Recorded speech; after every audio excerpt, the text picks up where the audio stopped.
Question बनाएंगे।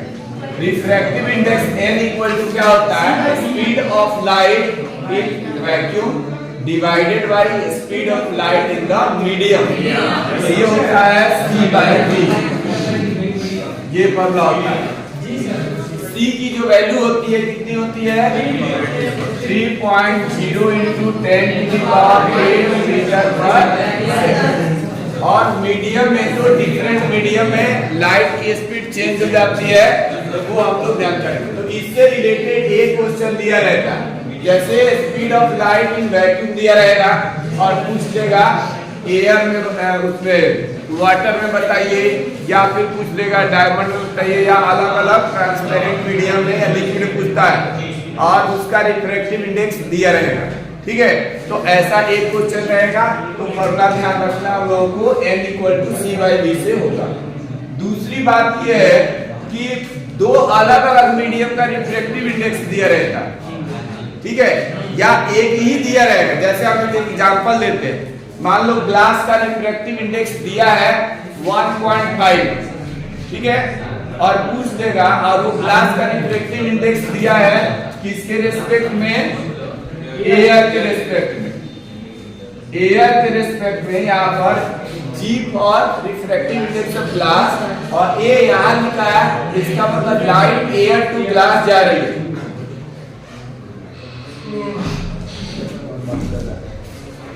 इधर board से लेके बात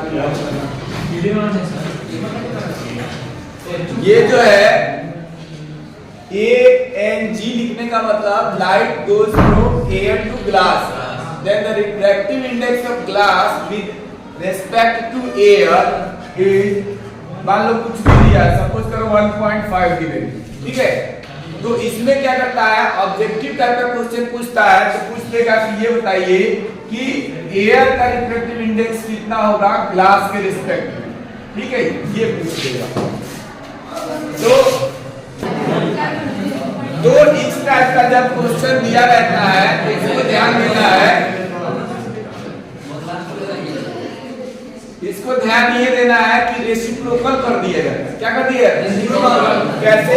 इसकी वैल्यू अगर निकालनी है ना यहाँ पे, तो ये हो जाएगा 1/ANG, और तब हम इसको क्या लिख सकते हैं? 1/, यहाँ 1.5 दिया है, तो इसको फ्रैक्शन को, उसमें डेसिमल को फ्रैक्शन में जब कन्वर्ट करेंगे 15/10 होगा, तो 10 चला जाएगा न्यूमरेटर में, अब 15 यहाँ रहेगा, 5×3, ये 2/3 आ जाएगा। तो ऐसा क्वेश्चन रेसिप्रोकल से रिलेटेड रहता है। इसका फॉर्मूला ये फॉर्मूला होता है, तो ये सेकंड फॉर्मूला हमारा ये है, ठीक है। इस फॉर्मूले से ये इससे भी रिलेटेड होता है। अब एक फॉर्मूला सब बताते हैं, फिर क्वेश्चन करें। फिर थर्ड क्वेश्चन क्या है? स्नेल्स लॉ पढ़े होंगे। अभी मैं केवल रिफ्रैक्टिव इंडेक्स से ही रिलेटेड बताता हूँ। तो उसमें क्या होता है, डायग्राम भी बनाया रहेगा, रे डायग्राम। अब उसमें क्या करता है, रे डायग्राम बनाने के बाद एंगल ऑफ इंसिडेंस जो दिया रहता है वो इधर का कहीं 60 डिग्री दे दिया, इधर का दे दिया ऐसे, ठीक है, और यहाँ पे कुछ भी दे दिया, जो भी क्वेश्चन को मान लो 30 डिग्री दे दिया, और तब पूछ देगा कि ये जो हमारा मीडियम है, ये ट्रांसपेरेंट मीडियम, इसका रिफ्रैक्टिव इंडेक्स क्या होगा इसका। तो वहां बच्चे क्या करते हैं ना, उधर देखते हैं 60, इधर देखते हैं 30, एक हो गया हाई, एक हो गया हाई, वैल्यू रख के कैलकुलेट करते हैं। सही है कि गलत है? क्या गलत है? इक्वल होता है, angle I equal to angle R, ये बोल रहे हैं कि इक्वल होता है, जो कि बिल्कुल गलत है। रिफ्रैक्शन में एंगल I और एंगल R इक्वल नहीं होता, रिफ्लेक्शन में होता है। और जब लाइट एक मीडियम से दूसरे डिफरेंट मीडियम में जाती है तो उसकी स्पीड चेंज होती है, तो इस फिनोमेना को रिफ्रैक्शन ऑफ लाइट कहते हैं, ठीक है। तो यहाँ पर जब हम लोग स्नेल्स लॉ लगाते हैं, इसको ध्यान देना है आपको, n = sin I/sin R। तो अब तो भाई एग्जाम देने जा रहा हो तो I और R का डेफिनेशन पता होना चाहिए, ठीक है। I और R का डेफिनेशन पता होना चाहिए। I क्या होता है? लाई एंगल ऑफ इंसिडेंस की डिफिनेशन कोई भी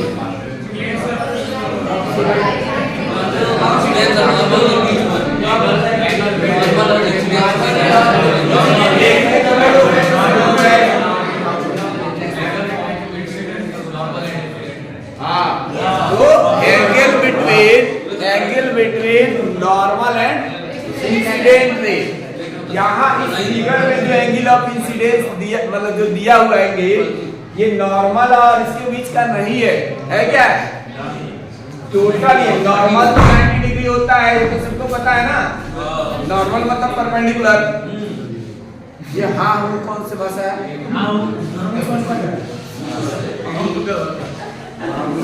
ये 90 डिग्री है और ये है 60 degree.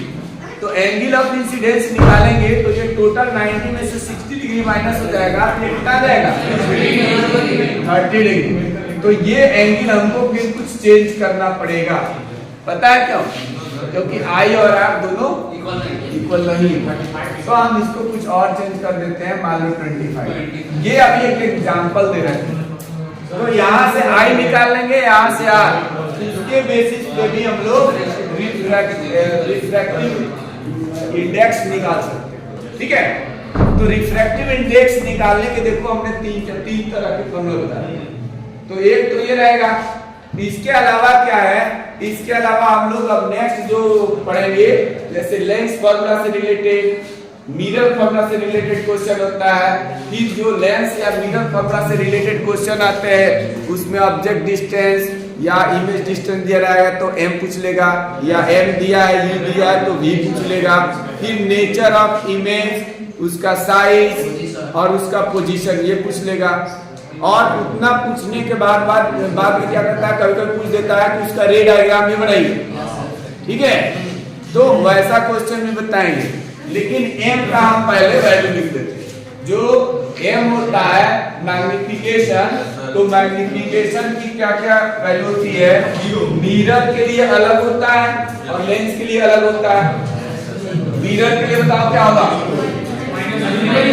Minus v by u, minus v by u, ये और मिरर।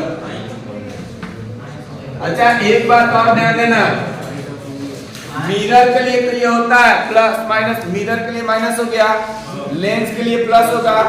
लेकिन फोकल लेंथ केवल चेंज होता है, ये चाहे कॉन्वेक्स लेंस के कॉन्वेक्स मिरर के लिए हो या कॉनकेव मिरर के लिए।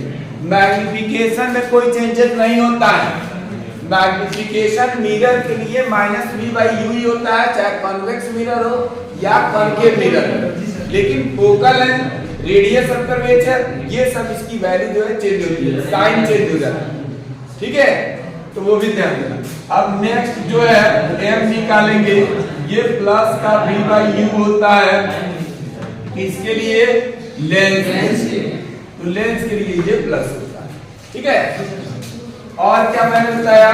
और बताया कि मिरर फॉर्मूला है। ठीक है, मिरर फॉर्मूला जाने से पहले ये जो बातें बता रहे हैं कि ये थोड़ा ध्यान देना है तुम लोगों को। प्लस का होता है इसकी वैल्यू फोकल लेंथ, ये किसके लिए? चाहे मिरर हो या लेंस हो। कॉन्वेक्स है, अगर कॉन्वेक्स लेंस हो या क्या हो मिरर, दोनों कंडीशन में फोकल लेंथ पॉजिटिव होती है। इसी तरीके से f की वैल्यू निगेटिव होती है किसके लिए? कॉनकेव मिरर हो या क्या हो या लेंस हो। अभी भी कुछ लोग ध्यान से नहीं सुन रहे हैं, लास्ट क्लास बाद में चलो उसके बाद एनुअल फंक्शन फिर वो है, तो ध्यान से सुनो जरा। ये प्लस और ये कैसा माइनस, इससे भी हमको t2 मिल जाएगा। और इसका जो है लेंस पर पहले मिरर फॉर्मूला लिख लेता हूं। मिरर फॉर्मूला क्या होता है? मिरर फॉर्मूला सबको मालूम है, 1/f equal to 1/v plus 1/u। Lens formula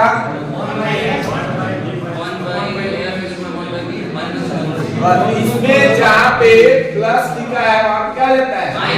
minus से चलता है। 1/f equal to 1/v minus 1/u। U हो जाता है। बाकी U, V, F सबको पता है कि कौन कैसा लिया जाता है। U ऑलवेज निगेटिव लेंगे, चाहे वो मिरर का हो या लेंस का हो, क्योंकि ऑब्जेक्ट को हमेशा हम लेंस या मिरर के लेफ्ट साइड प्लेस करते हैं। और सभी डिस्टेंसेस जो है, अगर मिरर है तो पोल से मेजर करते हैं, तो पोल से लेफ्ट साइड की डिस्टेंसेस निगेटिव, और लेंस है तो उसके ऑप्टिकल सेंटर से लेफ्ट साइड की डिस्टेंस से निगेटिव ली जाती है। ठीक है, तो इसलिए वो माइनस ही होगा U हमेशा। हाँ बोलो। वेवलेंथ में और कॉन्वेक्स लेंस में U अभी पॉजिटिव और नेगेटिव बता दीजिए। किसी भी बता रहा हूँ, क्योंकि जो हमारा जो साइन कन्वेंशन ऑफ मिरर या साइन कन्वेंशन ऑफ लेंस होता है, वो बिल्कुल वैसे ही है जैसे कोऑर्डिनेट ज्योमेट्री में हम लोग पढ़ते हैं। ओरिजिन से लेफ्ट साइड की डिस्टेंस निगेटिव, राइट साइड की डिस्टेंस पॉजिटिव, और एक्स एक्सिस के एबव के डिस्टेंसेस पॉजिटिव और बिलो के निगेटिव। तो बिल्कुल उसमें भी वैसा ही होता है। जैसे यहाँ पर देख लो, हम मिरर बनाए कि लेंस, किसमें पूछ रहे हो? लेंस में। तो लेंस ही बना देता हूँ, देख लो यहाँ लेंस बना दिया, ये इसका ऑप्टिकल सेंटर C हो गया। ठीक है, ये प्रिंसिपल एक्सिस। अब इधर की तरफ का कोई डिस्टेंस लिया जाएगा ऑप्टिकल सेंटर से लेफ्ट साइड का डिस्टेंस, तो ये क्या होगा, ऑब्जेक्ट से रेस तो ऐसे चलेगी लेफ्ट टू राइट, लेकिन हम लोग डिस्टेंस ऑप्टिकल सेंटर से मेजर करते हैं, तो अपोजिट डायरेक्शन जो है, इंसिडेंट रे ऑफ लाइट के अपोजिट डायरेक्शन में जो डिस्टेंस मेजर किया जाता है वो निगेटिव लिया जाता है। तो लाइट लेफ्ट टू राइट जा रही है, अब जैसे चल रहा है, तो इसलिए ये डिस्टेंस हमारा हो जाएगा निगेटिव, ये निगेटिव होगा। अभी अगर ये मिरर भी होता है ना, मिरर कोई भी कन्वेक्स हो या कनकेव हो, तो इसमें भी क्या होगा, इसमें भी सभी डिस्टेंसेस पोल से मेजर की जाती है। तो इधर P से लेफ्ट साइड का कोई भी डिस्टेंस लेते तो वो भी निगेटिव ही लिया जाए। ठीक है, वो भी ये डिस्टेंस होगा, वो इधर का कैसा होगा, निगेटिव ही होगा। ठीक है, ये राइट साइड का पॉजिटिव।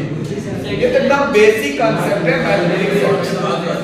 और above principal axis positive, below principal axis negative. ठीक है, इसीलिए एक बात और सुन लो, नेचर ऑफ द जो इमेज होता है उसमें इन्वर्टेड शब्द बहुत लोगों को समझ में नहीं आता कि कहाँ इन्वर्टेड लिखना है और कहाँ डायरेक्ट लिखना है। तो बिल्कुल सिंपल सी बात है, अगर किसी ऑब्जेक्ट का इमेज प्रिंसिपल एक्सिस के नीचे बन रहा है, यदि बिलो द प्रिंसिपल एक्सिस, तो वो इन्वर्टेड हो गया। और जब इन्वर्टेड बनता है जनरली रियल ही बनता है, इन्वर्टेड एंड रियल। केवल कॉन्केव मिरर का एक ही पोजीशन होता है फोकस से फोकस के बीच का, जब ऑब्जेक्ट का इमेज होता है बिहाइंड द मिरर बनता है, आइडियल लार्ज बनता है और वर्चुअल बनता है। ठीक है, बाकी 5 जो कंडीशन है उन सब में क्या होता है, रियल इमेज। ठीक है, ये